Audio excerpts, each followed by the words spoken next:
Okay. Hi friends, welcome to PGR academy. So అందరికీ కూడా very good morning అండి. మనము శైవ ఆగమాలు అనేటువంటి చాప్టర్లో భాగంగా కొన్ని ఇంపార్టెంట్ ఆగమాల గురించి నిన్నటి క్లాస్లో డిస్కస్ చేయడం జరిగింది. ఇవాల్టి క్లాస్లో మరొక ముఖ్యమైనటువంటి ఆగమం గురించి డిస్కస్ చేయబోతా ఉన్నాం. సో ఈ ఆగమం మీద అంటే ఈరోజు మనం డిస్కస్ చేయబోయేటువంటి ఈ ఆగమం మీద మినిమం 3 నుంచి 4 ప్రశ్నలు ఎగ్జామినేషన్లో వచ్చినా కూడా ఆశ్చర్యపోవాల్సిన పని లేదు. అంత ముఖ్యమైనటువంటి ఆగమం గురించి ఇవాల్టి క్లాస్లో మనం డిస్కస్ చేయబోతా ఉన్నాం. చాలా ఉంటుందండి సమాచారం ఇవాల్టి క్లాస్లో. ఒకసారి లైవ్లో ఉన్న వాళ్ళు కామెంట్ చేయండి. నా వాయిస్ అండ్ పీపీటీ అంతా కూడా క్లియర్ ఉందా? సో వాయిస్ అండ్ పీపీటీ అంతా కూడా క్లియర్ ఉంది అన్నట్లయితే మన ఇవాల్టి సెషన్ని ఎక్కువ లేట్ చేయకోకుండా ప్రారంభిద్దాం. యాక్చువల్గా కొంచెం లేట్ అయింది. సో చిన్న వేరే ఫంక్షన్ లాగా ఉండడం వల్ల వెళ్ళి కొంచెం లేట్ అయిపోయింది. Sorry for that. సో అందరికీ హాయ్ అండి, very very good morning. Okay, సరే మరి ఇంకెక్కువ లేట్ చేయకోకుండా ఇవాల్టి సెషన్ని స్టార్ట్ చేస్తా ఉన్నా, జాగ్రత్తగా వినే ప్రయత్నం చేయండి. సో ఈరోజు మనం స్టార్ట్ చేయబోతున్నటువంటి ముఖ్యమైనటువంటి టాపిక్ ఏంటనేసి అంటే వీరశైవము అని చెప్తామండి. ఏమంటాము? వీర శైవము అని చెప్పి మనమైతే ఇక్కడ చెప్తాం. చాలా ఇంట్రెస్టింగ్ అంశాలు ఉంటాయండి ఇక్కడ.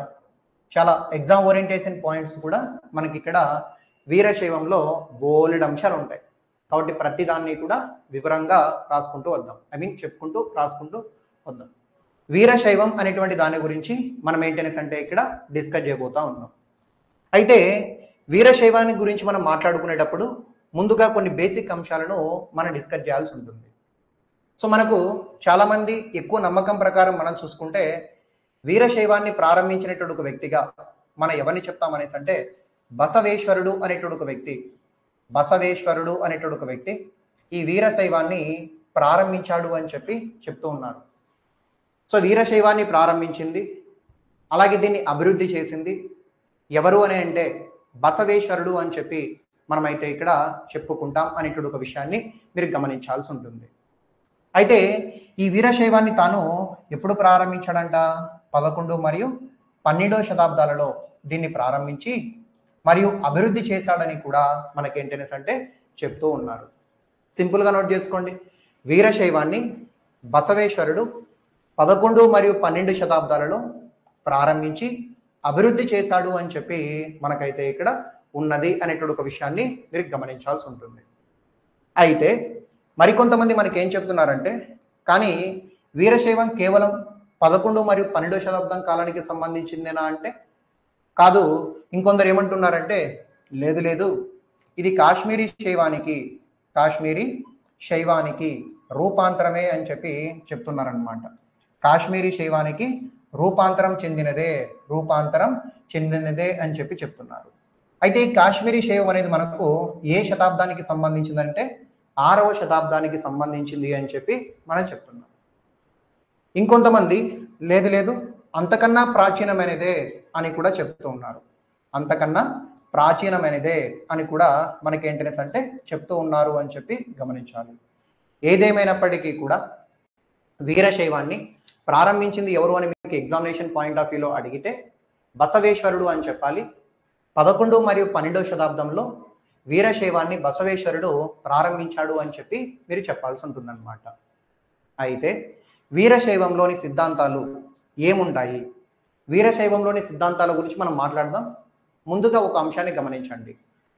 యాక్చువల్గా శివుడు ఉంటాడు కదా, ఆ శివుడు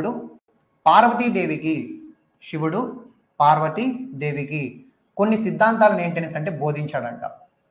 ఆ సిద్ధాంతాలను బేస్ చేసుకొని బసవేశ్వరుడు వీరశైవాన్ని ప్రారంభించాడు అని చెప్పి చెప్పుకోవచ్చు. అర్థం చేసుకోండి. ఈ విధంగా మనం చూసుకున్నట్లయితే శివుడు పార్వతీదేవికి కొన్ని సిద్ధాంతాలను బోధించి ఉన్నాడు. ఆ బోధించినటువంటి అంశాలను ఆధారంగా చేసుకొని బసవేశ్వరుడు వీరశైవాన్ని ప్రారంభించాడు అని చెప్పి మనమైతే ఇక్కడ చెప్పవచ్చు అనేటువంటి ఒక విషయాన్ని కూడా మీరు గమనించాలి. సో మెయిన్ పాయింట్స్ అండి, ఇవన్నీ కూడా కీ పాయింట్స్. అదే పనిగా వివరంగా చెప్పుకుంటూ వస్తున్నా, ఒకసారి చూడండి. ఇంకా మనం వీరశైవం గురించి మాట్లాడుకుంటే చూడండి, కొన్ని కీ పాయింట్స్ని ఇక్కడ ఏంటనేసి అంటే నేను మీకు రాసే ప్రయత్నం చేస్తాను, ఎగ్జామ్ ఓరియంటెడ్ పాయింట్స్ని. వీరశైవాన్ని మనం ఏమనొచ్చు? వీరశైవాన్ని అనుసరించే వారిని మనం ఏమనొచ్చు అనేసి అంటే వీరశైవులు అని చెప్పొచ్చా? ఓకే, వీరశైవాన్ని అవలంబించే వారిని లేదా అనుసరించే వారిని వీరశైవులు అని చెప్పి మనం ఏంటనేసి అంటే ఇక్కడ చెప్పవచ్చును అనేటువంటి ఒక అంశాన్ని గమనించాలి. అలాగే వీరిని లింగాయత్తులు అని కూడా పిలుస్తామండి. వీరశైవులను మనం ఏమంటామంటే లింగాయత్తులు అని కూడా మనం పిలుస్తాం. గతంలో అడిగినటువంటి ప్రశ్న, ఈ క్రింది వానిలో ఎవరిని లింగాయత్తులు అని కూడా పిలుస్తారు? వీరశైవులనే లింగాయత్తులు అని కూడా పిలవడం జరుగుతుంది అనేటువంటి ఒక విషయాన్ని మీరైతే ఇక్కడ గుర్తుపెట్టుకోవాల్సి ఉంటుందన్నమాట. సో వెరీ ఇంపార్టెంట్, అదొకసారి చూడండి. అలాగే వీరినే శరణు సాంప్రదాయం కలిగిన వారు అని కూడా అంటాం. నేను వీరికి ఎక్స్ప్లెనేషన్ ఇస్తాను. వీరినే శరణు సాంప్రదాయం కలిగిన వారు అని కూడా మనం చెప్పచ్చు. అంటే వీరశైవులనే లింగాయత్తులు అంటాం, శరణు సాంప్రదాయం కలిగిన వారు అని కూడా మనమైతే ఇక్కడ చెప్పవచ్చు. మరి ఇక్కడ వీరిని లింగాయత్తులు అని చెప్పి ఎందుకు అంటాము? వీరశైవులను లింగాయత్తులు అని ఎందుకు అనడం జరుగుతుందంటే, ఈ వీరశైవాన్ని అవలంబించే వారు ఎవరైతే ఉంటారో ఇష్టలింగారాధన చేస్తూ ఉంటారండి. నిత్యం లింగాన్ని ఆరాధిస్తూ ఉంటారు. కాబట్టి వీరిని ఈ విధంగా మనం చూసుకున్నట్లయితే లింగాయత్తులు అని చెప్పి పిలుస్తాం. లింగాయత్తులు అని వీరశైవులను ఎందుకు పిలవడం జరుగుతుందంటే, వీరు ఇష్టలింగారాధన చేస్తూ ఉంటారు, నిత్యం లింగాన్ని అర్చిస్తూ ఉంటారు. కాబట్టి వీళ్ళకి లింగాయత్తులు అనేటువంటి ఒక పేరు కూడా రావడం జరిగింది అనేటువంటి ఒక విషయాన్ని మీరైతే ఇక్కడ గమనించాల్సి ఉంటుందన్నమాట. మరి వీరిని శరణు సాంప్రదాయం కలిగిన వారు అని చెప్పి ఎందుకు చెప్పడం జరుగుతుంది? అర్థం చేసుకోండి. ఇక్కడ మీకు ఒక సెంటెన్స్ని నేను ఇప్పుడు మీకు చెప్పబోతున్నా. ఈ విధంగా మనం చూసుకున్నట్లయితే వీరశైవాన్ని పాటించేటువంటి శివభక్తులని వీరశైవాన్ని పాటించేటువంటి శివభక్తులని మనం ఏమంటామనేసి అంటే శివ శరణులు అని చెప్పి చెప్తాం. శివ శరణులు అని చెప్పి మనమైతే ఇక్కడ చెప్పడం జరుగుతుంది అనేటువంటి ఒక అంశాన్ని గమనించండి. వీరశైవాన్ని పాటించేటువంటి శివభక్తులని శివ శరణులు అని, ఈ శివ శరణులని శివ సాంప్రదాయాన్ని అనుసరిస్తారు అని చెప్తాం. ఈ శివ శరణులే శివ సాంప్రదాయాన్ని అనుసరిస్తారు అని చెప్పి చెప్తాం. శివ సాంప్రదాయం కాదు, శరణు సాంప్రదాయాన్ని అనుసరిస్తారు. మళ్ళీ చెప్తా చూడండి. వీరశైవాన్ని పాటించేటువంటి శివ భక్తులను శివ శరణులు అని చెప్పి మనమైతే చెప్తాం అన్నమాట. ఈ విధంగా మనం చూసుకుంటే ఈ శివ శరణులే ఈ విధంగా శరణు సాంప్రదాయాన్ని అవలంబిస్తారు అంటాం. ఏంటి సార్ ఇంతకీ శరణు సాంప్రదాయం అంటే అడుగుతారండి. ఈ క్రింది ఏ ఆగమంలో శరణు సాంప్రదాయము మనకు కనపడుతుంది అని చెప్పి అడిగితే వీరశైవంలోనే శరణు సాంప్రదాయం మనకు కనపడుతుంది అంటాం. ఏంటి ఇక్కడ శరణు సాంప్రదాయం అంటే? ఫర్ ఎగ్జాంపుల్, ఎవరైనా ఇద్దరు వీరశైవులు ఎదురుపడితే ఈ విధంగా వాళ్ళు ఏమని పలకరించుకుంటారు అనేటువంటి విషయానికి సంబంధించి ఇక్కడ ఏంటనేసి అంటే ఉంటుందన్నమాట. ఫర్ ఎగ్జాంపుల్ మనం చూసుకున్నట్లయితే మొదటి వారు శరణు అని చెప్పి పిలుస్తాడనమాట. శరణు అని చెప్పి సంబోధిస్తే మరొక వ్యక్తి శరణార్థి అని చెప్పి సంబోధిస్తాడు. శరణార్థి అని చెప్పి పిలుస్తాడనమాట. సో అర్థం చేసుకోండి.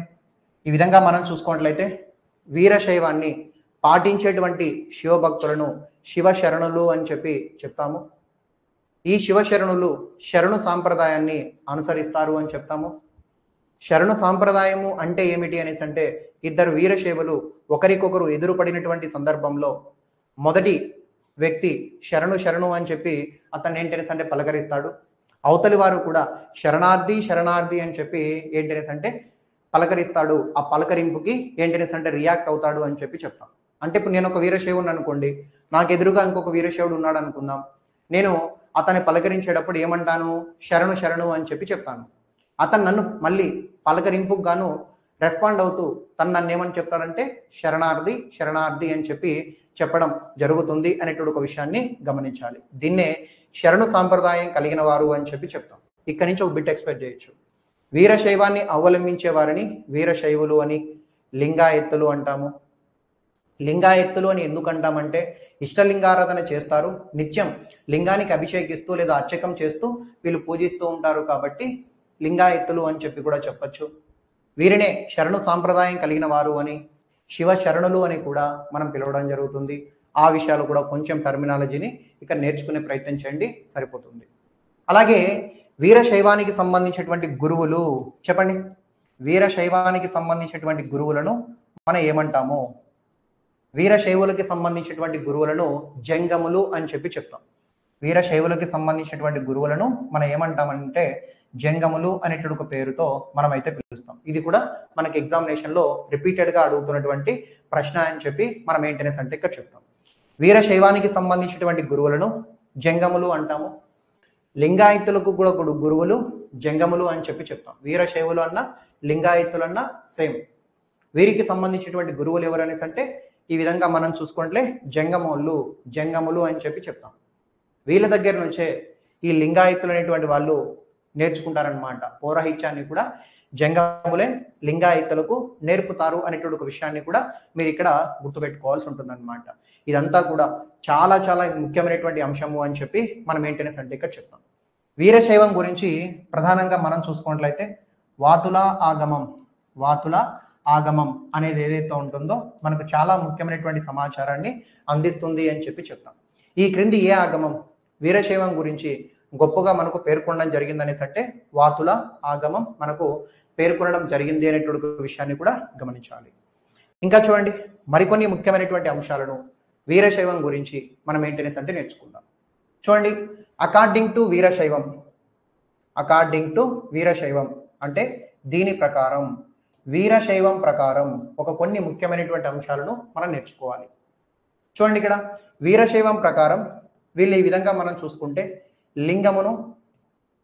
లింగమును అలాగే గురువుని అలాగే జంగములను ఏంటనేసి అంటే వీళ్ళు సమానంగా నిత్యము పూజిస్తూ ఉంటారన్నమాట. వీరశైవులు నిత్యము వేటిని ఎక్కువగా పూజిస్తారు, వేటికి ఎక్కువగా రెస్పెక్ట్ ఇస్తారు, వేటికి ఎక్కువగా గౌరవం ఇస్తారు అనేసి అంటే లింగానికి, అలాగే వీరశైవానికి సంబంధించిన గురువులకి, అలాగే మనం చూసుకుంటే జంగములకు కూడా. అంటే జంగములు అందరూ కూడా వీరశైవుల యొక్క గురువులనే కాదండి, ఆ జంగముల్లో కొందరు విద్య తెలిసిన వాళ్ళు మాత్రమే గురువులు. అలాంటి గురువులను కూడా వీళ్ళు పూజిస్తారు. అలా అని వీరశైవుల్లో ఉన్నటువంటి ఈ విధంగా జంగములు ఎవరైతే ఉన్నారో ఆ జంగములను కూడా వీళ్ళు పూజిస్తారు. అంటే నేనేం చెప్తున్నా, వీరశైవం ప్రకారం వాళ్ళు ఎవరిని ఆరాధిస్తారు? లింగమును ఆరాధిస్తారు, గురువుని ఆరాధిస్తారు, జంగములను కూడా ఆరాధిస్తారు. సార్, ఇక్కడ మీ పాయింట్ ఆఫ్ వ్యూలో గురువులు అంటే ఎవరు? జంగములే. కాకపోతే జంగములందరూ కూడా గురువులేం కాదు. జంగములో ఉన్నటువంటి కొందరు ఎవరైతే పౌరాహిత్యాన్ని నేర్చుకొని ఉంటారో వాళ్ళని గురువులు అంటాం. మిగతా వాళ్ళు మామూలుగా ఉండేవాళ్ళు జంగములు అనుకోవచ్చు అనమాట. ఫర్ ఎగ్జాంపుల్, నేనే ఒక జంగముని అనుకుందాం. నా ఫ్యామిలీలో ఒక 10 మంది ఉన్నారు అనుకుందాం. నాకేంటనేసి అంటే పౌరహిత్యం తెలియదు, నేను నార్మల్గా జంగముని, నన్ను పూజిస్తారు. నా ఫ్యామిలీలో ఉన్నటువంటి పౌరహిత్యం తెలిసినటువంటి 9 మంది గురువులను కూడా వీళ్ళు ఏంటనేసి అంటే పూజిస్తారు అనేటువంటి ఒక విషయాన్ని మీరైతే ఇక్కడ గమనించాల్సి ఉంటుందన్నమాట. అలాగే మనం చూసుకుంటే మరొక ముఖ్యమైనటువంటి అంశాన్ని కూడా ఇక్కడ మీరు నేర్చుకోవాల్సి ఉంటుందన్నమాట. శివుడితో ఆత్మ సంబంధం కలిగించుకోవాలి. చూడండి, శివుడితో ఆత్మ సంబంధం కలిగించుకోవాలి. So very very important.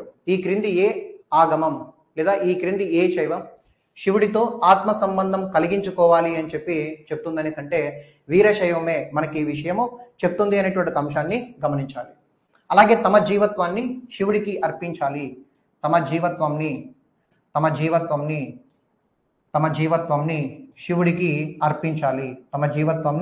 శివుడికి అర్పించాలి. నేను చెప్తానండి, ముందు సెంటెన్స్ రాసుకోండి, దానికి సంబంధించి డెఫినేషన్ని నేను చెప్తాను.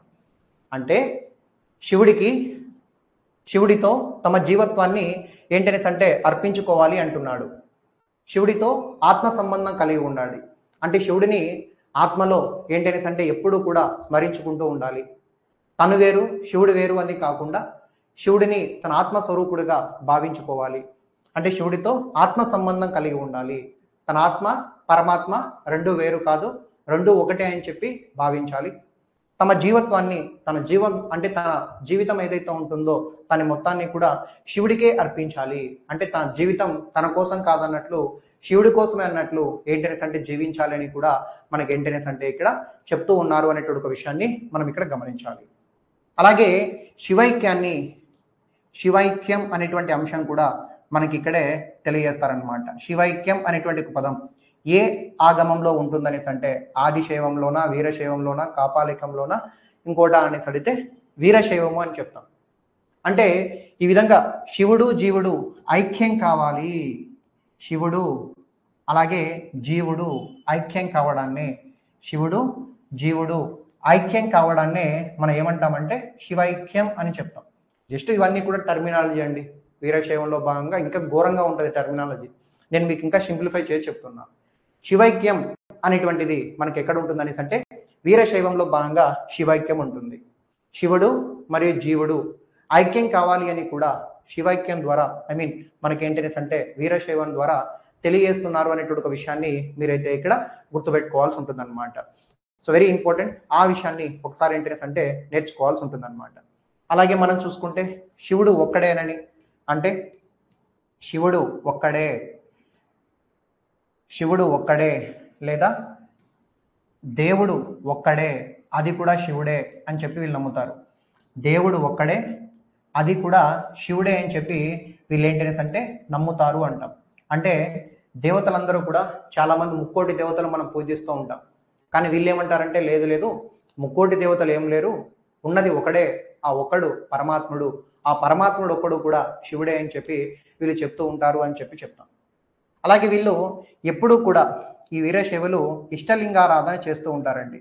ఎప్పుడూ కూడా ఇష్టలింగారాధన అంటే నిత్యం ఈ లింగారాధన చేస్తూ ఉంటారు అని చెప్పి కూడా మనం చెప్తాం. వీరు దీని ప్రకారం వీరశైవం ప్రకారం శివుడు ఒక్కడే అని చెప్పి వీళ్ళు భావిస్తారు. ముక్కోటి దేవతలు లేరు, దేవుడు అనేవాడు ఒక్కడే ఉన్నాడు, అతను పరమాత్ముడు అనుకుంటే ఆ పరమాత్ముడు ఎవడో కాదు శివుడే అని చెప్పి వీళ్ళ యొక్క నమ్మకము అనేటువంటి ఒక విషయాన్ని కూడా మీరు ఏంటనేసి అంటే ఇక్కడ గమనించాల్సి ఉంటుందన్నమాట. So very important. ఆ విషయాన్ని ఒకసారి ఏంటనేసి అంటే గుర్తుపెట్టుకునే ప్రయత్నం చేయండి, సరిపోతుంది. ఇంకా వీళ్ళు ఏం నమ్ముతారంటే మొత్తం ప్రపంచం మొత్తం కూడా లింగం నుండే లేదా శివలింగం నుండే లేదా లింగం నుండే ఉద్భవించింది అని చెప్పి చెప్తారు. దీని ప్రకారం మొత్తం ప్రపంచం మొత్తం కూడా, ప్రపంచ సృష్టి మొత్తం కూడా శివలింగం నుండే ఉద్భవించిందని, శివుడి యొక్క లయతోనే ప్రపంచం మొత్తం కూడా నడుస్తూ ఉంది అని కూడా వీళ్ళు ఏంటనేసి అంటే చెప్తారు.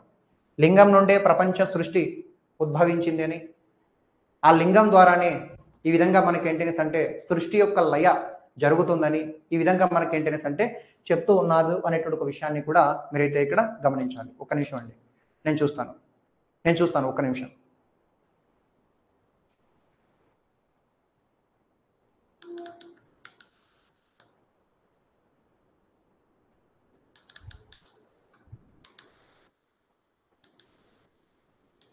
Okay, cool. ఇప్పుడు ఓకే కదా?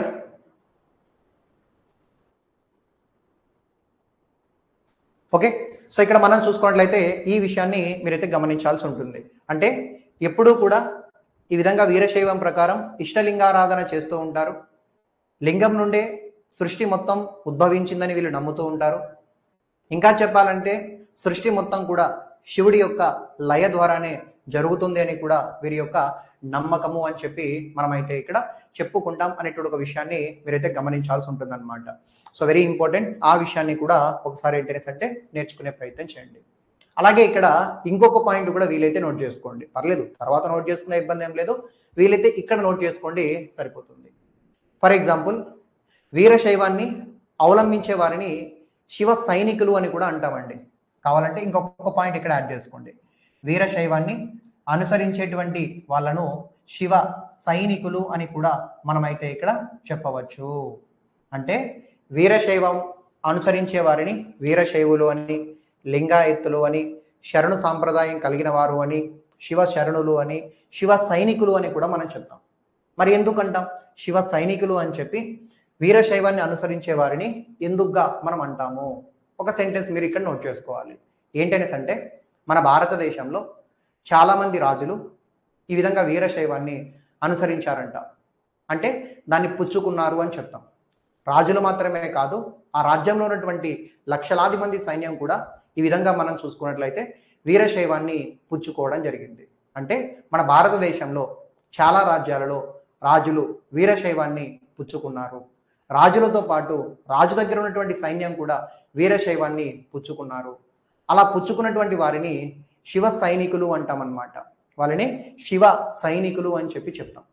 వీరశైవాన్ని పుచ్చుకున్నటువంటి రాజులను, వారి దగ్గర ఉన్నటువంటి సైన్యాన్ని శివ సైనికులు అని చెప్పి మనమైతే ఇక్కడ చెప్పుకుంటాం అనేటువంటి ఒక విషయాన్ని గమనించాలి. వీరు ఎల్లప్పుడూ కూడా ఖడ్గాలను ధరించి వీరశైవాన్ని కంటికి రెప్పలాగా కాపాడుకుంటూ వచ్చేవారు అని కూడా మనం చెప్పచ్చు. వీరు ఎల్లప్పుడూ కూడా ఖడ్గాలను ధరించి వీరశైవాన్ని కాపాడుకుంటూ వచ్చేవారు అనేటువంటి ఒక విషయాన్ని కూడా మీరు ఇక్కడ గుర్తుపట్టాల్సి ఉంటుందన్నమాట.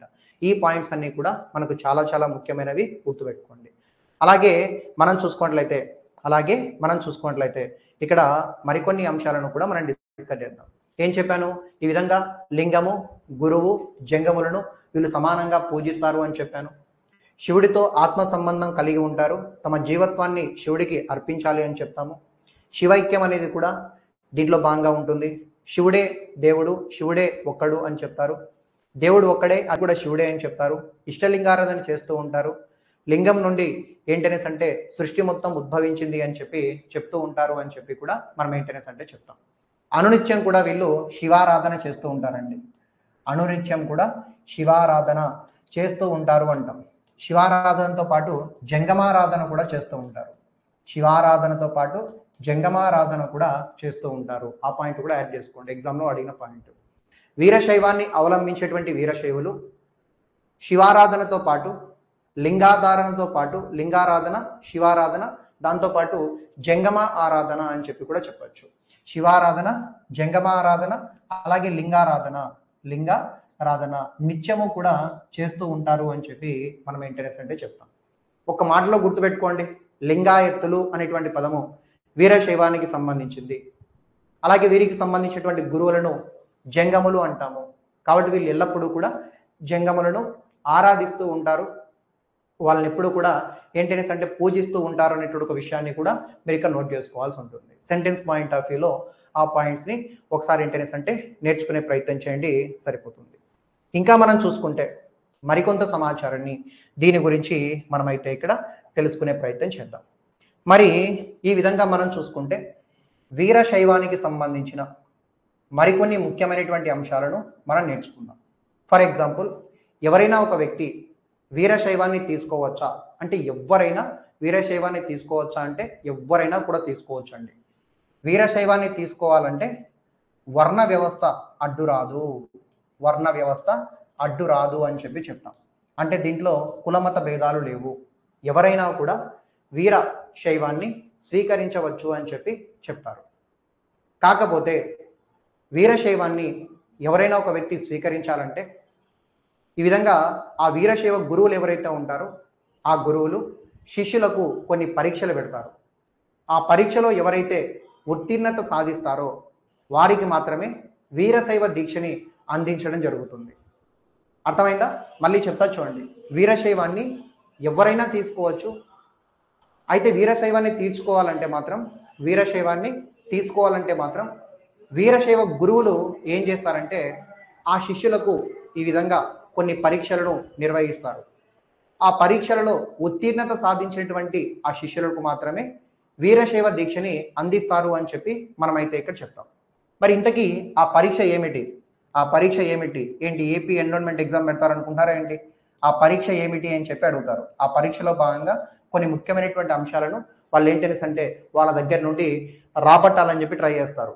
ఏంటి ఆ ముఖ్యమైనటువంటి అంశాలు ఏంటి అని చెప్పి మనం ఏంటనేసి అంటే ఇక్కడ తెలుసుకునే ప్రయత్నం చేద్దాం.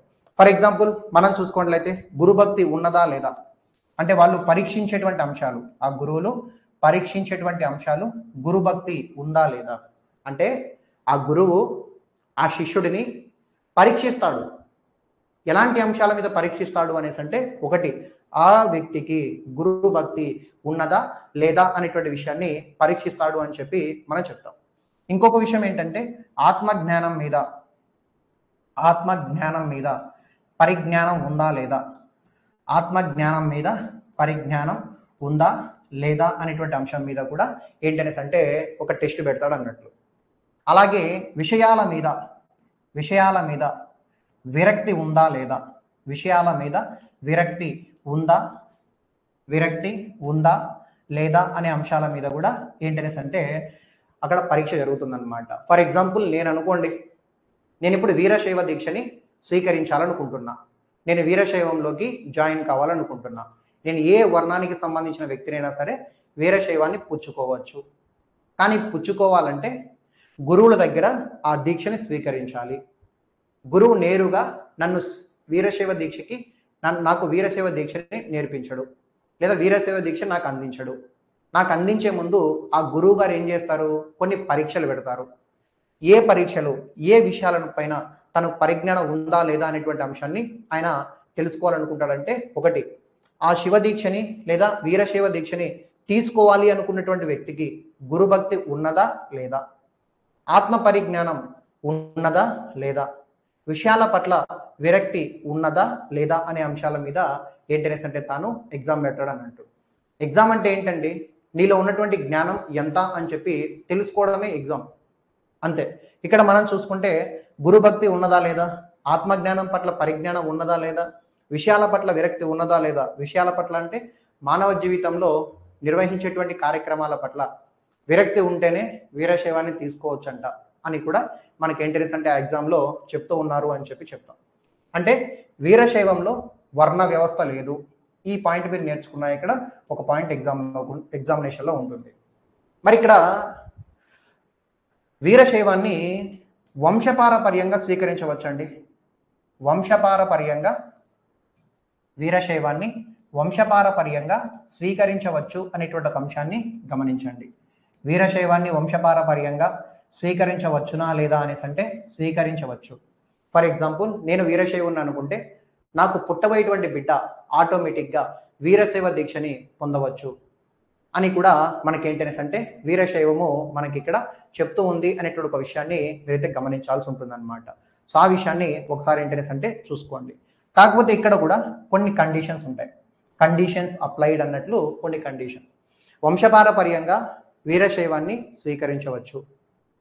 ఫర్ ఎగ్జాంపుల్ ఇక్కడ మనం చూసుకుంటే గర్భాధారణ సమయంలోనే అంటే శిశువు కడుపులో పడినాడు అని తెలిసిన వెంటనే ఆ వీరశైవానికి సంబంధించినటువంటి గురువులు ఏమి చేస్తారంటే గర్భాధారణ సమయంలోనే ఆ గర్భానికి లింగాధారణ చేస్తారట, లింగాధారణ చేస్తారు అని చెప్పి చెప్తున్నారు. అంటే ఏం చెప్తున్నా, వంశపారపర్యంగా వీరశైవాన్ని స్వీకరించవచ్చును అని చెప్తున్నా. మరి వంశపారపర్యంగా వీరశైవాన్ని స్వీకరించాలంటే కొన్ని ఏంటనేసి అంటే అంశాలు ఉన్నాయి, దీన్ని పాటించుకుంటూ ఆ వీరశైవాన్ని వాళ్ళు పుచ్చుకోవచ్చు అని చెప్తున్నారు. దాంట్లో భాగంగా మొదటి అంశము ఏం చేయాలి, గర్భాధారణ సమయంలోనే లింగాధారణ చేయాలి. అంటే గర్భంలో శిశువు పుట్టాడు అంటే పడ్డాడు అని తెలిసిన వెంటనే ఆ గర్భానికి లింగాధారణ చేస్తారన్నట్లు. అలాగే శిశువు పుట్టిన తర్వాత 11వ రోజు అండి, శిశువు పుట్టిన తర్వాత 11వ రోజు మరొకసారి లింగాధారణ చేస్తారంట. లింగాధారణ చేసి అభిషేకం చేస్తారంట. లింగాధారణ చేసి అభిషేకము చేస్తారు అని చెప్పి చెప్తారు. అంటే గర్భంలో పడగానే ఒకసారి లింగాధారణ చేస్తారు, మళ్ళీ పుట్టిన తర్వాత 11వ రోజున మరొకసారి మంత్రోపదేశం ద్వారా అభిషేకాన్ని చేసి, పుట్టిన తర్వాత 11వ రోజున మంత్రోపదేశం ద్వారా అభిషేకం చేసి మరొకసారి లింగాధారణ చేస్తారు అనేటువంటి ఒక విషయాన్ని మీరైతే ఇక్కడ గుర్తుపెట్టుకోవాల్సి ఉంటుందన్నమాట.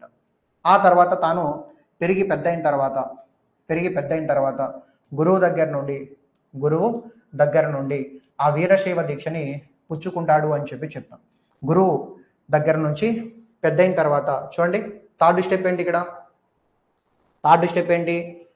ఆ శిశువు పెరిగి పెద్ద అయిన తర్వాత గురువు దగ్గర నుండి ఆ వీరశైవ దీక్షని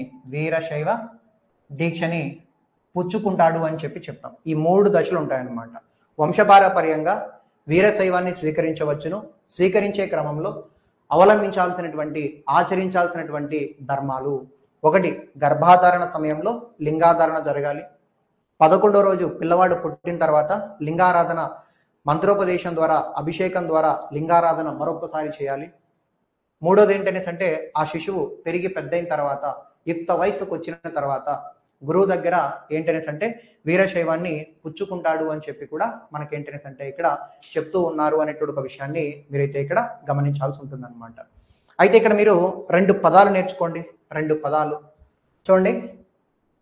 హస్త మస్తక, హస్త మస్తక సంయోగ క్రియ. ఏంటి సార్ ఏమన్నా శపిస్తున్నారా అంటున్నారా ఏంటి? హస్త మస్తక సంయోగ క్రియ. నేనేం శపించడం లేదండి, ఒక విషయాన్ని మీకు చెప్తున్నా. హస్త మస్తక సంయోగ క్రియ అని చెప్పి చెప్తున్నారు. ఏంటి అడగచ్చు. హస్త మస్తక సంయోగ క్రియ అనేది ఏ శైవంలో భాగంగా మనకు ఉంటుందంటే వీరశైవంలో భాగంగానే హస్త మస్తక సంయోగ క్రియ అనేది మనకు కనపడుతుంది అనేటువంటి ఒక విషయాన్ని గమనించాల్సి ఉంటుంది. ఒక నిమిషం మళ్ళీ బ్రల్ అవుతా ఉంది, జస్ట్ 1 సెకండ్.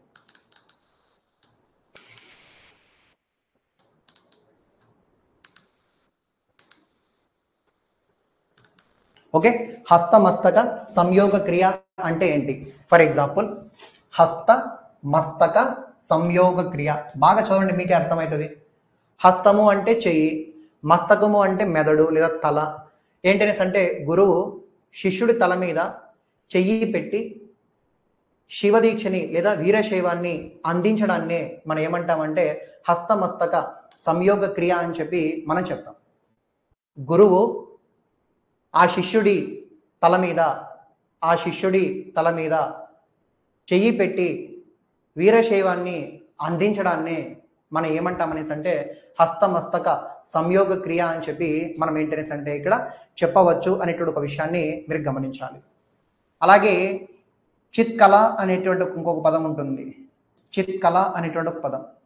ఈ హస్తమస్తక సంయోగ క్రియ ద్వారా గురువు ఆ శిష్యుడి మీద లేదంటే ఆ శిశువు మీద చెయ్యి పెట్టి వీరశైవాన్ని బోధించేటప్పుడు లేదా వీరశైవాన్ని అందించేటప్పుడు శైవభక్తి మొత్తం కూడా ఏంటనేసి అంటే తన మెదడులోకి వెళ్తుందని చెప్పేదాన్నే మనం ఏమంటామంటే చిత్కళ అని చెప్పి చెప్తాం.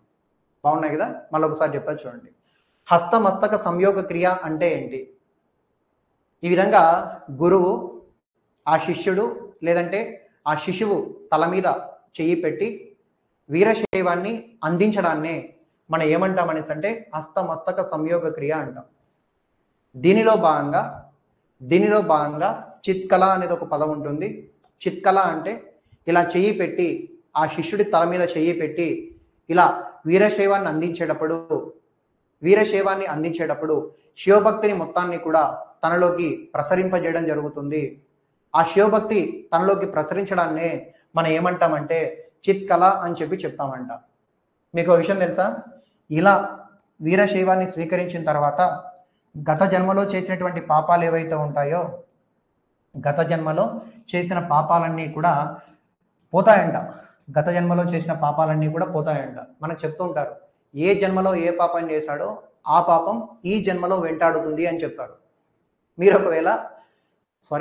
ఒకవేళ వేరే జన్మలో ఏదైనా పాపాలు చేస్తుంటే ఆ పాపాలు పోవాలంటే వీరశైవాన్ని స్వీకరించాలట. వీరశైవాన్ని స్వీకరిస్తే ఈ విధంగా వీరశైవాన్ని స్వీకరించినట్లయితే గత జన్మలో చేసినటువంటి పాపాలన్నీ పోతాయంట, పుణ్యం వస్తుందంట అని కూడా మనకేంటనేసి అంటే వీరశైవము చెప్తూ ఉంది అనేటువంటి ఒక విషయాన్ని మీరైతే ఇక్కడ గుర్తుపెట్టుకోవాల్సి ఉంటుందన్నమాట. So very important. ఈ విషయాన్ని ఒకసారి చూడండి. ఎంత డీప్గా చెప్పానంటే ప్రతి విషయాన్ని కూడా రాస్తూ మరీ చెప్పుకుంటూ వచ్చాను. ఇక్కడి నుంచి మనకు బిట్టు రావడానికి అవకాశం అయితే ఉంటుంది. ఇంకా కొంచెం ఇంపార్టెంట్ పాయింట్స్ మనం చెప్పుకుందాం. స్త్రీలు కూడా వీరశైవాన్ని స్వీకరించవచ్చు అని చెప్పి చెప్తాం. అంటే స్త్రీలు వీరశైవాన్ని స్వీకరించవచ్చునా లేదా అంటే స్త్రీలు కూడా వీరశైవాన్ని స్వీకరించవచ్చును అని చెప్పి చెప్తాం. అంటే దీంట్లో ఈ విధంగా మనం చూసుకుంటే వర్ణ వ్యవస్థ లేదు, అలాగే స్త్రీ పురుష లింగ వివక్షత కూడా లేదు. వీరశైవంలో వర్ణ వ్యవస్థ అండ్ లింగ వివక్షత కూడా లేదు అని చెప్పి మనం ఏంటనేసి అంటే ఇక్కడ చెప్పచ్చు. అలాగే ఈ స్త్రీలు కూడా వీరశైవ దీక్షని లేదా వీరశైవాన్ని పుచ్చుకోవచ్చును అని చెప్పి చెప్పచ్చు. వీరు కూడా ఇష్టలింగారాధన చేయవచ్చు అనే అంశాన్ని మనకు చెప్తూ ఉన్నారు. ఇంకా చెప్పాలంటే ఋతుక్రమ సమయంలో కూడా వీళ్ళు ఇష్టలింగారాధన చేయవచ్చు అని కూడా మనకు చెప్తున్నారు. అంటే ఋతుక్రమ సమయంలో కూడా వీళ్ళు ఏంటనేసి అంటే శివుడిని పూజించవచ్చు అని కూడా మనకి ఏంటనేసి అంటే వీరశైవము చెప్తుంది అనేటువంటి ఒక విషయాన్ని గమనించాలి. ఇది కొంచెం ఇంపార్టెంట్ అనమాట. సో అర్థం చేసుకోండి, స్త్రీలు కూడా వీరశైవాన్ని పుచ్చుకోవచ్చును, వీళ్ళు కూడా ఇష్టలింగారాధన చేయవచ్చును, ఋతుక్రమ సమయంలో కూడా వీళ్ళు ఏంటనేసి అంటే శివుడిని పూజించవచ్చు, లింగార్చన చేయవచ్చు అని చెప్తున్నాం. ఇంకొక ముఖ్యమైనటువంటి విషయం ఏంటంటే వీరశైవులు ఈ విధంగా మనం చూసుకున్నట్లయితే వీరశైవులు నోట్ అని చెప్పి ఒక మాట రాయండి. వీరశైవులు త్రిసంధ్యా సమయంలో ఈ విధంగా మనం చూసుకున్నట్లయితే లింగారాధన చేస్తారు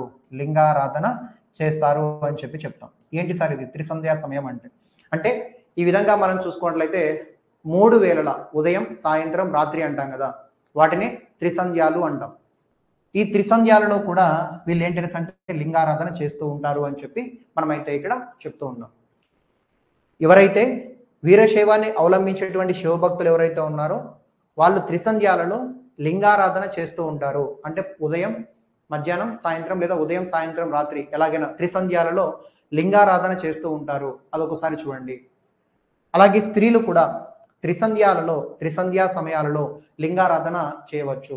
అంటే పురుషులకు ఒక రకంగా, స్త్రీలకు ఒక రకంగా ఇక్కడ ఏమి తేడాలు లేవు అని చెప్పి మనం ఏంటనేసి అంటే ఇక్కడ చెప్పుకోవచ్చు అనేటువంటి ఒక విషయాన్ని మీరైతే ఇక్కడ గమనించాల్సి ఉంటుంది అనమాట. So very important. ఆ విషయాన్ని ఒకసారి ఏంటనేసి అంటే చూసుకునే ప్రయత్నం చేయండి, సరిపోతుంది. ఓకేనా? వెరీ ఇంపార్టెంట్ అండి. ఈ పాయింట్స్ అన్ని కూడా ఎగ్జామినేషన్ పాయింట్ ఆఫ్ వ్యూలో మనకి ఏంటనేసి అంటే కనబడతాయి. ఒకసారి చూసుకునే ప్రయత్నం చేయండి, సరిపోతుంది. అలాగే ఇక్కడ మరికొన్ని చిన్న చిన్న అంశాలు ఉంటాయండి. ఒకసారి వాటిని కూడా మనం ఏంటనేసి అంటే ఇక్కడ నేర్చుకుందాం. వీరశైవంలో నిషేధించబడినవి అని చెప్పి మనం ఏంటనేసి అంటే ఇక్కడ చెప్పుకుందాం. వీరశైవంలో ఎలాంటి అంశాలను నిషేధించారు అని చెప్పి మనకి ఏంటనేసి అంటే అడుగుతారు. ఫర్ ఎగ్జాంపుల్ మనం చూసుకుంటే వీరశైవంలో యజ్ఞ యాగాలు లేవండి. యజ్ఞాలు, యాగాలను నిషేధించడం జరిగింది. వీరశైవంలో యజ్ఞ యాగాలను నిషేధించడం జరిగింది అనేటువంటి ఒక విషయాన్ని మీరైతే ఇక్కడ గమనించాల్సి ఉంటుందన్నమాట. దాన్ని కూడా మీరేంటనేసి అంటే గమనించాలి. వంశపారపర్యంగా ఎవరైనా వీరశైవం తీసుకునే విధానం కూడా ఒకటేలాగా ఉంటుందా? హస్తమస్తక సంయోగ క్రియ. అవునండి, హస్తమస్తక సంయోగ క్రియలో కూడా సేమ్ ఇంతే. ఆ పిల్లవాడు పెరిగి పెద్దయిన తర్వాత ఈ విధంగా తల మీద చేయబెట్టి హస్తమస్తక సంయోగ క్రియ ద్వారా ఏంటనేసి అంటే వీరశైవాన్ని అందిస్తాడు. చిత్కళ అనేటువంటి దాని ద్వారా ఈ విధంగా తన జ్ఞానం, శివభక్తి ఏదైతే ఉంటుందో తన మెదడులోకి ప్రవేశింపడం జరుగుతుంది అని చెప్పి చెప్తాం. ఓకేనా?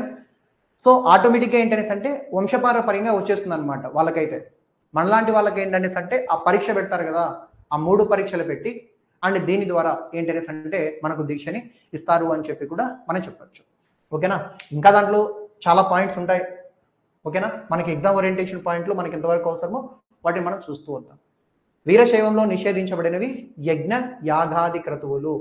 ఇంకా మనం చూసుకున్నట్లయితే యజ్ఞ యాగాలను నిషేధించడం జరిగింది. ఇతర దేవతలను ఆరాధించడం కూడా, ఇతర దేవతారాధన కూడా నిషేధం అండి. ఇతర దేవతారాధన నిషేధము అని చెప్పి మనం ఏంటనేసి అంటే చెప్తాం. అంటే వీరశైవాన్ని స్వీకరించిన వాళ్ళు కేవలం శివుడిని, లింగాన్ని, గురువులను, జంగములను వీళ్ళని మాత్రమే పూజించాలి. వేరే వాళ్ళను పూజించడానికి ఇక్కడ లేదు. ఇంకా మనం చూసుకుంటే ఇతర దేవత ప్రసాదాలను కూడా స్వీకరించకూడదంట. ఇతర దేవతల ప్రసాదాలను కూడా స్వీకరించడము నిషేధము అని చెప్పి చెప్తున్నారనమాట. అంటే ఇతర దేవారాధన నిషేధము, ఇతర దేవతలకు సంబంధించిన ప్రసాదాలను సైతం స్వీకరించకూడదు అని చెప్పి మనకైతే ఇక్కడ చెప్తూ ఉన్నారు అనేటువంటి ఒక విషయాన్ని మీరైతే ఇక్కడ గమనించాల్సి ఉంటుందన్నమాట. సో దాని గురించినటువంటి సమాచారాన్ని ఒకసారి ఏంటనేసి అంటే చూడండి. అలాగే కొన్ని క్రతువులు ఉంటాయి కదా, వైదిక క్రతువులు. అలాంటి క్రతువులు కూడా ఇక్కడ లేవండి. క్రతువులు కూడా నిషేధము అని చెప్పి చెప్తున్నారు. క్రతువులు సైతం నిషేధము. యజ్ఞ యాగాలు లేవు, ఇతర దేవతారాధన నిషేధము, ఇతర దేవతలకి సంబంధించిన ప్రసాదాలను కూడా స్వీకరించడము నిషేధము. అలాగే మనం చూసుకున్నట్లయితే క్రతువులు కూడా నిషేధము. రకరకాల క్రతువులు మనం చూస్తూ ఉంటాం. అలాంటి క్రతువులు కూడా నిషేధము అని చెప్పి మనం ఏంటనేసి అంటే ఇక్కడ చెప్పుకుంటాం అనేటువంటి ఒక విషయాన్ని మీరైతే ఇక్కడ గమనించాల్సి ఉంటుందన్నమాట. So very important. ఆ విషయాన్ని ఒకసారి ఏంటనేసి అంటే చూసుకునే ప్రయత్నం చేయండి, సరిపోతుంది. అలాగే మనం చూసుకున్నట్లయితే మరికొన్ని విషయాలను కూడా మనం ఇక్కడ చూద్దాం. అలాగే వీరశైవంలో భాగంగా వీళ్ళు ఎప్పుడూ కూడా లింగాధారులై ఉంటారండి. వీరశైవులు ఎల్లప్పుడూ కూడా లింగాధారులై ఉంటారు. ఈ పాయింట్ కూడా ఇక్కడ రాసుకోండి. వీరశైవులు ఎల్లప్పుడూ కూడా లింగాధారులై ఉంటారు. లింగాన్ని తమ శరీరంతో సమానంగా, మన శరీరాన్ని ఎంత పవిత్రంగా మనం చూసుకుంటామో లింగాన్ని కూడా అంతే పవిత్రంగా వీళ్ళు చూసుకుంటూ ఉంటారు. చిన్న సెంటెన్స్ అండి. వీరశైవులు లింగాధారులై ఉంటారు, ఎల్లవేళలా లింగాధారులై ఉంటారు. లింగం అనేది అంటే ఆ శివలింగం అనేది తమ శరీరంలో ఒక భాగంగా మారిపోతుంది. శరీరాన్ని ఎంత పవిత్రంగా చూసుకుంటామో లింగాన్ని కూడా అంతే పవిత్రంగా వీళ్ళు వీరశైవులు చూసుకుంటూ ఉంటారు అనేటువంటి ఒక విషయాన్ని మీరైతే ఇక్కడ గుర్తుపెట్టుకోవాల్సి ఉంటుందన్నమాట. మరొక ముఖ్యమైనటువంటి అంశాన్ని మనం చూద్దాం. వీరశైవానికి సంబంధించిన అష్ట వర్ణములు అనేటువంటి ఉంటాయండి. వీరశైవానికి సంబంధించిన అష్ట వర్ణములు అనేటివి ఉంటాయన్నమాట. వీరశైవానికి సంబంధించిన అష్టావర్ణములు అంటే 8 వర్ణములు మనకి ఏంటనేసి అంటే ఇక్కడ కనబడతాయి. ఈ క్రింది వానిలో వీరశైవానికి సంబంధించిన అష్టావర్ణములలో లేని దానిని గుర్తించండి అనేటువంటి ప్రశ్న మనకి ఏంటనేసి అంటే ఇక్కడ రావచ్చు. ఒకసారి ఏంటనేసి అంటే చూసుకునే ప్రయత్నం చేయండి. వీరశైవంలో ఉన్నటువంటి అష్టావర్ణముల గురించినటువంటి సమాచారాన్ని మనం ఏంటనేసి అంటే ఇక్కడ నేర్చుకునే ప్రయత్నం చేద్దాం. ఫర్ ఎగ్జాంపుల్ గురువు అని, లింగము అని, జంగమ అని. చూడండి ఇక్కడ గురువు, అలాగే మనం చూసుకుంటే లింగము, అలాగే జంగమ, అలాగే విభూతి. ముందు 4 నేర్చుకోండి, తర్వాత 4 నేర్పిస్తాను. విభూది. వీరశైవంలోని అష్టావర్ణముల్లో మొదటి 4 ఈ విధంగా మనం చూసుకున్నట్లయితే గురువు, లింగము, జంగమ, విభూతి. గురువు, లింగము, జంగమ, విభూతి అని చెప్పి మనం ఏంటనేసి అంటే ఇక్కడ చెప్పుకుంటాం అనేటువంటి ఒక అంశాన్ని గమనించాలి. మిగతా మనం చూసుకుంటే రుద్రాక్ష, పంచాక్షరి మంత్రము, రుద్రాక్ష, అలాగే మనం చూసుకుంటే పంచాక్షరి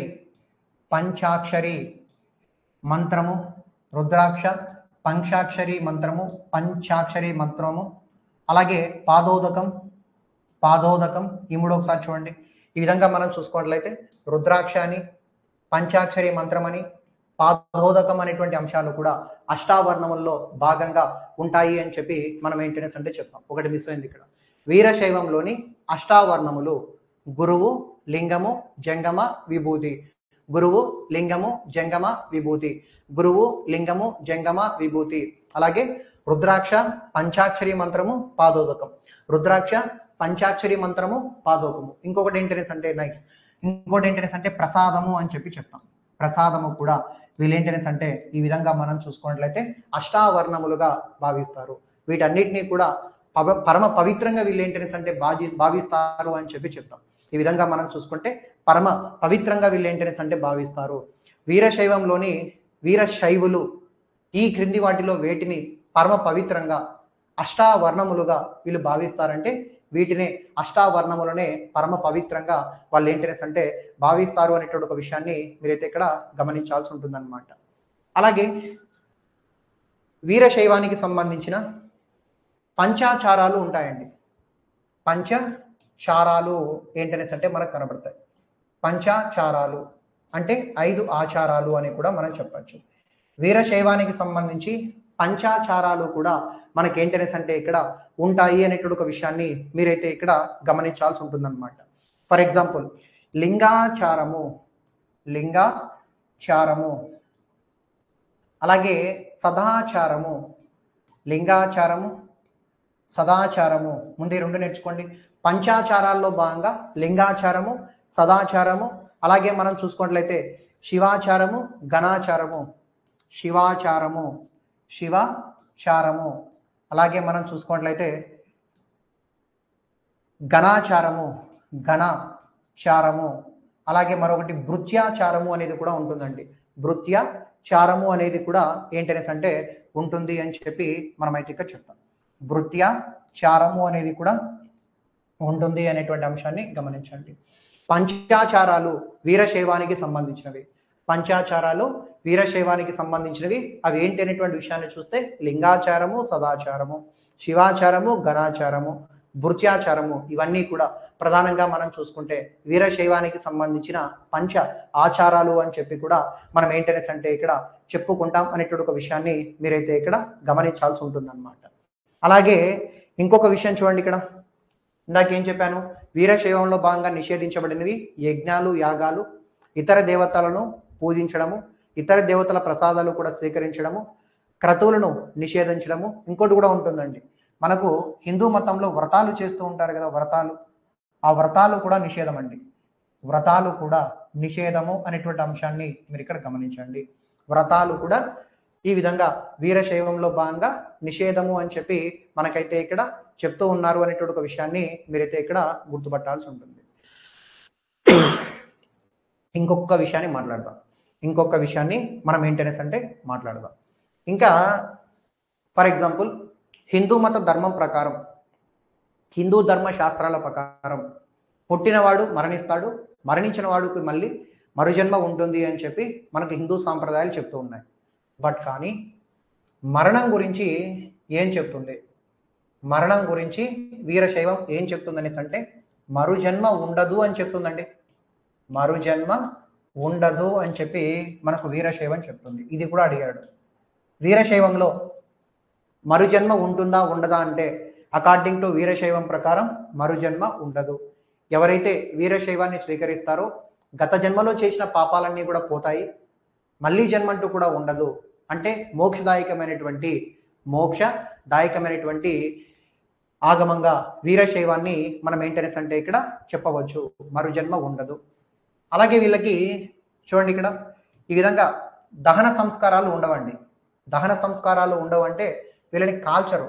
మరణించిన తర్వాత వీరశైవులని ఎట్టి పరిస్థితుల్లో కూడా కాల్చరు అని చెప్పి చెప్తామండి. మరణించిన తర్వాత ఎట్టి పరిస్థితుల్లో కూడా కాల్చరు.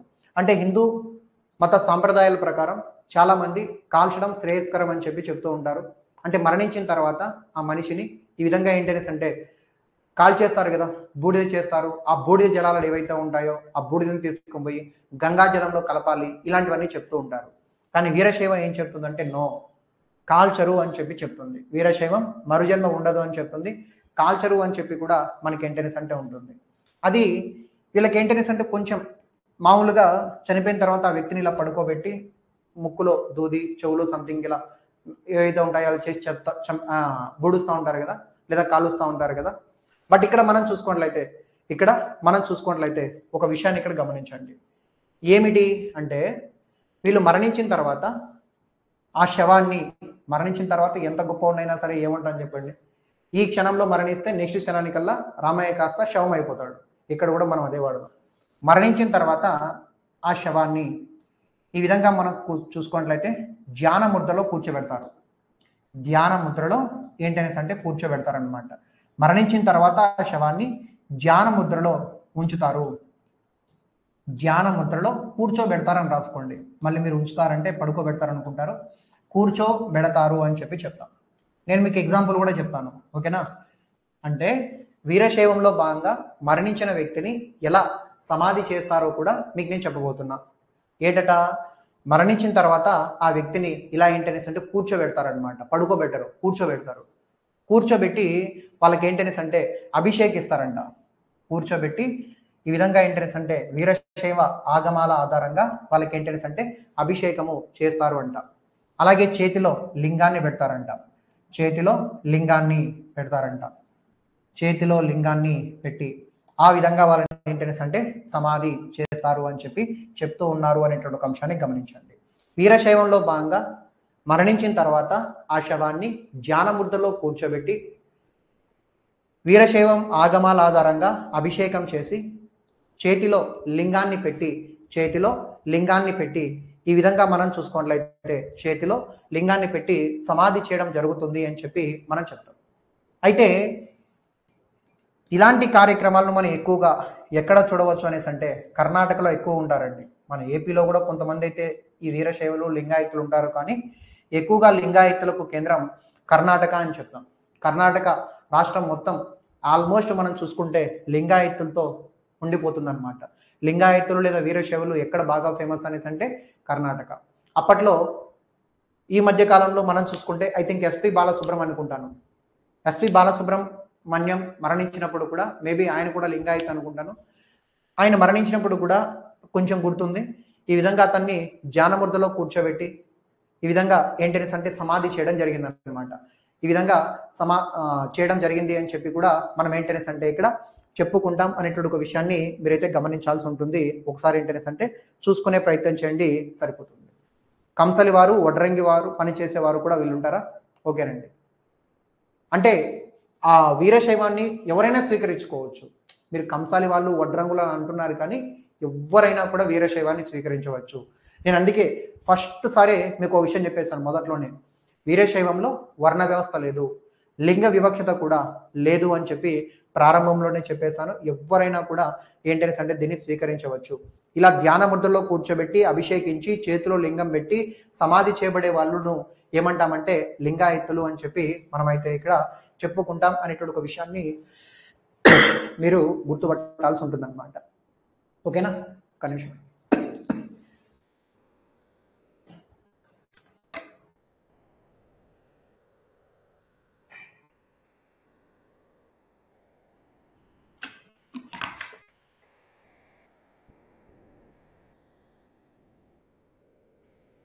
ఓకే. అలాగే వీరశైవానికి సంబంధించి ఫైనల్గా కొన్ని గోత్రాలు ఉంటాయండి.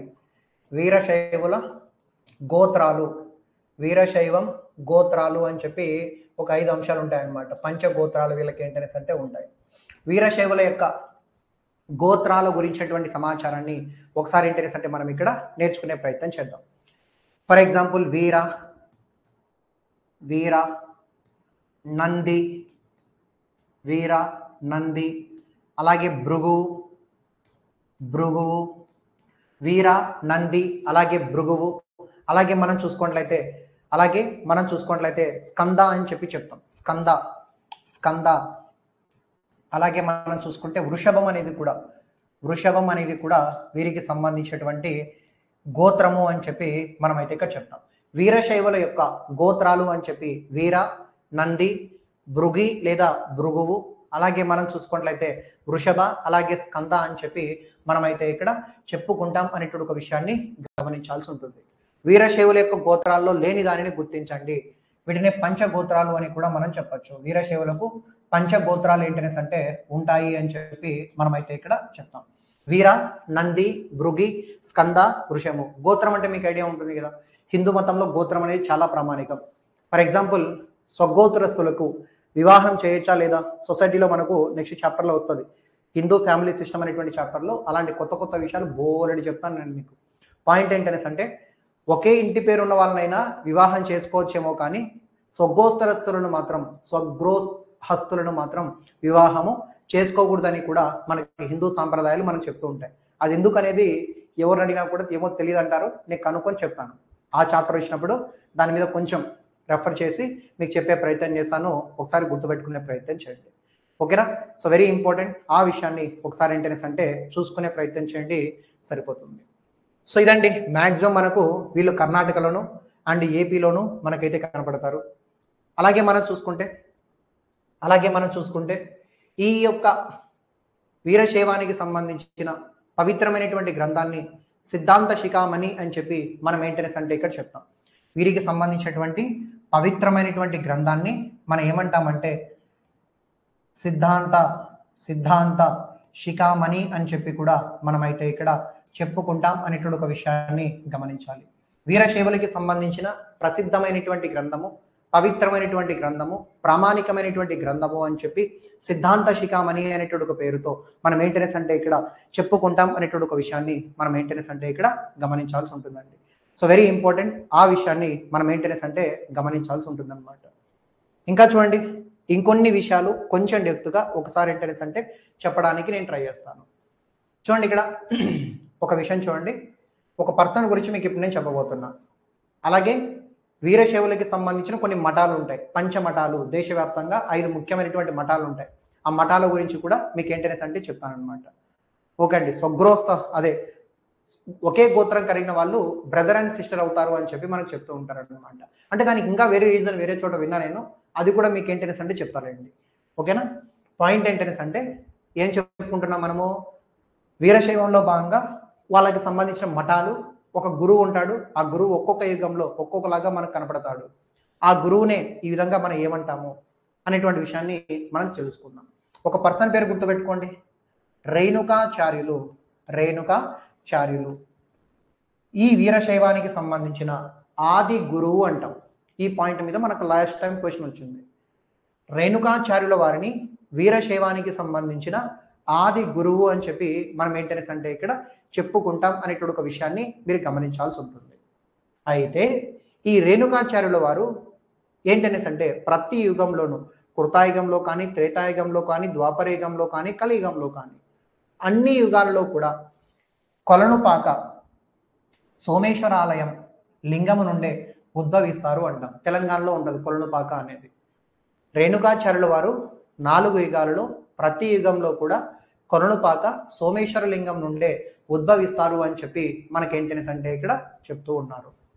ఫర్ ఎగ్జాంపుల్, ఏ యుగంలో ఏ పేరుతో జన్మించారు అనేది మనం చూస్తే, కృతాయుగంలో ఏకాక్షర శివాచార్యులుగా, త్రేతాయుగంలో ఏకవస్త్ర శివాచార్యులుగా, ద్వాపర యుగంలో రేణుకాచార్యులుగా, కలియుగంలో రేవణ రాజ్యునిగా ఉద్భవించారు అని మనం చెప్తారు. ఇది match the following point of అడగచ్చు. రేణుకాచార్యుల వారు 4 యుగాలలో 4 పేర్లతో మనకు కనబడతారు. కృతాయుగంలో ఏకాక్షర శివాచార్యుడు, త్రేతాయుగంలో ఏకవస్త్ర శివాచార్యుడు, ద్వాపరయుగంలో రేణుకాచార్యులు, కలియుగంలో రేవణ రాజ్యుడుగా అవతరించాడని శైవ ఆగమాలు మనకేంటనేసి అంటే చెప్తూ ఉన్నాయి అనేటువంటి ఒక విషయాన్ని మీరు గమనించాల్సి ఉంటుందన్నమాట. అయితే ఈ వీరశైవ మతానికి మూలమైనటువంటి 5 మంది ఆచార్యులు ఉంటారు. ఇందాక ఎవరు అడిగారు, దానికి సంబంధించి ఆన్సర్ అనమాట. వీరశైవ మతానికి మూలం ఈ విధంగా మనం చూసుకుంటే ఆది గురువు అని చెప్పి రేణుకాచార్యులు మనం చెప్తే, ఈ వీరశైవ మతానికి మూలమైనటువంటి ఆచార్యులు 5 మంది మనకు కనపడతారు. 5 మంది డీటెయిల్స్ మనం నేర్చుకుందాం. ఈ 5గురు జగద్గురువులై 5 పీఠాలను స్థాపించారు. వీరిలో ప్రథములు మొదటి వారు ఎవరు అనేసి అంటే రేవణ రాజ్యులు అని చెప్పి చెప్తాం. నేను చెప్తానండి 5 మంది గురించి మీకు వివరంగా నేను చెప్తాను. మళ్ళీ చూడండి, వీరశైవానికి మూలము 5 మంది ఆచార్యులు. ఈ 5 మంది ఆచార్యులు జగద్గురువులుగా మారి 5 పీఠాలను స్థాపించారు అని చెప్పి మనం చెప్తూ ఉన్నాం. వాళ్ళు ఎవరు అండ్ వాళ్ళు ఎక్కడ పీఠాలను స్థాపించారనేటువంటి దాన్ని వివరంగా మీకు ఇక్కడ ఇచ్చున్నాను. కొంచెం జాగ్రత్తగా, లేట్ అయినా పర్లేదు, నోట్ చేసుకోండి తర్వాత. చూడండి, రేవణాచార్యులు మరుల రాజ్య, ఏకోరామ రాజ్య, పండిత రాజ్య, విశ్వాస రాజ్య, విశ్వాస లేదా విశ్వరాజ్య అని చెప్పి మనం ఏంటనేసి అంటే ఇక్కడ చెప్పుకుంటాం. వీళ్ళే మనకు ఈ వీరశైవానికి సంబంధించిన 5 మంది మూల ఆచార్యులు అని చెప్పి మనమైతే ఇక్కడ చెప్తాం. అయితే రేవణాచార్యులు వారు కొలనుపాకలో పీఠాన్ని ఏర్పాటు చేశారు. మరుల రాజ్య అనేటువంటి వ్యక్తి ఉజ్జయినిలో, ఏకోరామ రాజ్య అనేటువంటి వ్యక్తి కేదారినాథ్లో, పండిత రాజ్య అనేటువంటి ఒక వ్యక్తి శ్రీశైలంలో, విశ్వాస రాజ్య అనేటువంటి ఒక వ్యక్తి కాశీలో ఈ మఠాలను ప్రారంభించినారు అని చెప్పి మనమైతే ఇక్కడ చెప్తాం. ముందు ఈ పేరు నేర్చుకోండి, ఎక్కడెక్కడ ఉన్నాయి ఏంటి అనేసి. నెక్స్ట్ ఇది చూద్దాం. రేవణాచార్యులు కొలనుపాక, మరుల రాజ్య ఉజ్జయిని, ఏకోరామ రాజ్య కేదారినాథ్, పండిత రాజ్య శ్రీశైలం, విశ్వరాజ్య కాశీలలో జ్ఞానపీఠాలను ఏర్పాటు చేశారు. కొన్ని పీఠాలను ఏర్పాటు చేశారు. మరి ఇతను ఏర్పాటు చేసిన కొలనుపాకలో ఉన్నటువంటి ఆ పీఠాన్ని వీర సింహాసన పీఠము అని చెప్పి మనం చెప్తాం. ఇప్పటికి కూడా ఉంటుందండి. కొలనుపాకలో రేవణాచార్యులు ఏర్పాటు చేసినటువంటి ఆ పీఠాన్ని వీర సింహాసన పీఠము అని చెప్పి చెప్తాం. సధర్మ సింహాసన పీఠాన్ని ఉజ్జయినిలో ఏర్పాటు చేశారు. వైరాగ్య సింహాసన పీఠాన్ని కేదారినాథ్ అనేటువంటి ఒక ప్రాంతంలో ఏర్పాటు చేశారు. సూర్య సింహాసన పీఠం లేదా దీన్నే జగద్గురు పండితారాజ్య పీఠం అంటాం. ఇది శ్రీశైలంలో మనకు ఉంటుంది. ఇప్పటికి కూడా శ్రీశైలం దర్శించినప్పుడు సూర్య సింహాసన పీఠం అంటే వాళ్ళు చెప్తారు అక్కడ. అలాగే జ్ఞాన సింహాసన పీఠం అంటే శివారాధ్య కాశీలో ఏంటనేసి అంటే ఏర్పాటు చేశారు అనేటువంటి ఒక విషయాన్ని మీరైతే ఇక్కడ గమనించాల్సి ఉంటుందన్నమాట. ఈ పీఠాలు ఇంకా కొనసాగుతున్నాయి. అయితే కొనలపాక రేవరాచార్య మఠం మాత్రం కర్ణాటకలోని బాలెహన్నూరులో కొనసాగుతుంది అంటున్నారు. అంటే ఈ కొనలపాకలో ఉన్నటువంటి ఆ పీఠం అక్కడ లేదంట, ప్రస్తుతానికి అది కర్ణాటకలో ఉంది అని చెప్పి మనకేంటనేసి అంటే ఇక్కడ చెప్తున్నారు అనేటువంటి ఒక విషయాన్ని మీరైతే ఇక్కడ గమనించాల్సి ఉంటుందన్నమాట. సో వెరీ ఇంపార్టెంట్, ఆ విషయాన్ని ఒకసారి మీరు ఇక్కడ గమనించాలి. అలాగే వీరికి సంబంధించి మరికొన్ని పీఠాలు ఉంటాయండి. 5 పీఠాలు అని చెప్పి వీరికి సంబంధించి మరొకటి ఏంటనేసి అంటే ఉంటుందన్నమాట. 5 పీఠాలు వివిధ ప్రదేశాల్లో మనకు కనబడతాయి. పంచపీఠాలు, ఆ వీరశైవులకు సంబంధించిన పంచపీఠాలు, వాటితో పాటు వీటిని కూడా ఒకసారి ఏంటనేసి అంటే రాసుకోండి. డిఫరెంట్ సోర్సుల్లో మనకి ఈ పీఠాలు కూడా కనబడుతున్నాయి. సో 5 పీఠాలతో పాటు ఇంకొక 5 పీఠాలను ఒకసారి ఏంటనేసి అంటే చూసుకునే ప్రయత్నం చేయండి. నేను ఇక్కడ మీకు చెప్పడానికి ట్రై చేస్తాను. రంభాపురి, ఉజ్జయిని, శ్రీశైలం. రంభాపురి అనేటువంటి ఒక ప్రాంతంలో ఒక పీఠము, ఉజ్జయిని అనేటువంటి ఒక ప్రాంతంలో మరొక పీఠము, అలాగే శ్రీశైలం అనేటువంటి ఒక ప్రాంతంలో ఒక పీఠము, కేదారి క్షేత్రంలో కూడా ఒక పీఠము, కేదారినాథ్లో కూడా ఒక పీఠము, అలాగే మనం చూసుకుంటే కాశీలో కూడా పీఠము, కాశీలలో కూడా పీఠాన్ని మనం చూడొచ్చు. ఈ విధంగా వీరశైవానికి సంబంధించిన పీఠాలు మరికొన్ని ప్రదేశాల్లో కూడా మనం చూడవచ్చు. ఇక్కడ రంభాపురి, ఉజ్జయిని, శ్రీశైలము, కేదారినాథ్, కాశీ వంటి ప్రాంతాల్లో కూడా వీరికి సంబంధించినటువంటి పీఠాలను మనమైతే ఇక్కడ చూడవచ్చును అనేటువంటి అంశాన్ని మీరైతే ఇక్కడ గుర్తుపట్టాల్సి ఉంటుంది. ఇదండి ఓవరాల్గా మనం చూసుకుంటే దీనికి సంబంధించి. ఇంకొక విషయం ఇక్కడ ఉంది ఫైనల్గా, దాన్ని కూడా చెప్తే క్లోజ్ చేద్దాం. మనం చెప్పిన అంశాలే ఉంటాయి, కాకపోతే కొంచెం ఎక్కువగా ఏదైనా ఉంటే చూద్దాం. వీరశైవము, వేదము, కర్మకాండ అనే అంశం గురించి ఒక చిన్న డెఫినేషన్ మనం చెప్పుకుందాం. ఇక్కడ ఎగ్జామినేషన్ పాయింట్స్ మరీ ఏం లేవు, బట్ ఒక విషయాన్ని చెప్దామని చెప్పి ఇక్కడ పెట్టున్నాం. వీరశైవము వైదిక మతమని సిద్ధాంత శిఖామణిలో మనకు చెప్పబడింది. ఇందాక నేను చెప్పాను కదా, సిద్ధాంత శిఖామణి వీరశైవానికి సంబంధించిన ప్రామాణిక, ముఖ్యమైన, పవిత్రమైన గ్రంథం అంటాం. దాంట్లో మనకి ఏం చెప్పబడి ఉందంటే వీరశైవం అనేది వైదిక మతమేనట అని చెప్పబడింది. వేదం 3 మార్గాలను ప్రతిపాదించింది. అవి ఏంటనేసి అంటే కర్మకాండ, జ్ఞానకాండ, ఉపాసనకాండ. వేదాలు 3 ఏంటనేసి అంటే మార్గాలు మనకు ప్రతిపాదించాయి. కర్మకాండ, జ్ఞానకాండ, ఉపాసనకాండ. వీటిలో భక్తి మార్గంగా పరిగణించిన జ్ఞానకాండను, ఉపాసనకాండను స్వీకరించింది వీరశైవము. అంటే వేదాల్లో ఉన్నటువంటి 3 అంశాలలో భాగంగా 2 వీరశైవం గ్రహించింది. ఒకటి ఏంటనేసి అంటే జ్ఞానకాండ, మరొకటి ఏంటనేసి అంటే ఉపాసనకాండ. అంటే జ్ఞానం ద్వారా మోక్షం వస్తుందని, అలాగే దేవుణ్ణి అర్చించడం ద్వారా కూడా మోక్షం వస్తుందని ఈ కాండాల ద్వారా మనకి ఏంటనేసి అంటే ఇక్కడ చెప్తూ ఉన్నాయి అనేటువంటి ఒక విషయాన్ని గమనించాలి. వేదంలో అన్ని దేవతల ఉపాసన మంత్రాలు ఉంటాయి. ఎవరెవరి ఉపయోగాన్ని బట్టి వారు దాన్ని స్వీకరిస్తారు. వీరశైవులు వేదంలోని రుద్రాధ్యమును మాత్రమే స్వీకరించారు. అంటే వీరశైవులు మీకు తెలుసు కదా, వేరే దేవుళ్ళను పూజిస్తారా ఏంటి? అస్సలు పూజించరు. కాబట్టి వేదాలలో అన్ని దేవుళ్ళకి సంబంధించిన పూజలు ఉంటాయి. వేదాల్లో మనకు ప్రధానంగా మనం చూసుకుంటే ఇంద్రుడు, అగ్ని, పురంధరుడు, అలాగే త్రిమూర్తులు బ్రహ్మ, విష్ణువు, శివుడు, వీళ్ళని ఎలా ఆరాధించాలనే విషయాలు కూడా వేదాల్లో మనకు ఉంటాయి. బట్ వీరశైవులు దేన్ని స్వీకరించారనేసి అంటే వేదంలోని రుద్రాధ్యమును మాత్రమే స్వీకరించారు. వీరశైవం కర్మకాండకు వ్యతిరేకం అండి. వీరశైవం ఈ విధంగా మనం చూసుకుంటే దేనికి వ్యతిరేకము అడగచ్చు. వీరశైవం దేనికి వ్యతిరేకము? జ్ఞానకాండక, కర్మకాండక, ఉపాసనకాండక, పైవన్నీన.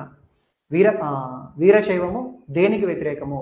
జ్ఞానకాండమా, అలాగే మనం చూసుకుంటే కర్మకాండమా, అలాగే మనం చూసుకుంటే ఉపాసన కాండానికి వ్యతిరేకం. అంటే ఆన్సర్ ఏం చెప్పాలి మీరు ఇప్పుడు?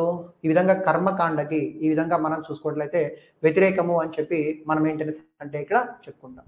స్వర్గాన్ని సంపాదించడానికి చేసే వైదిక కథల కన్నా శివైక్యానికి తోడ్పడే గొప్ప భక్తే గొప్పదని వీళ్ళు నమ్ముతారు.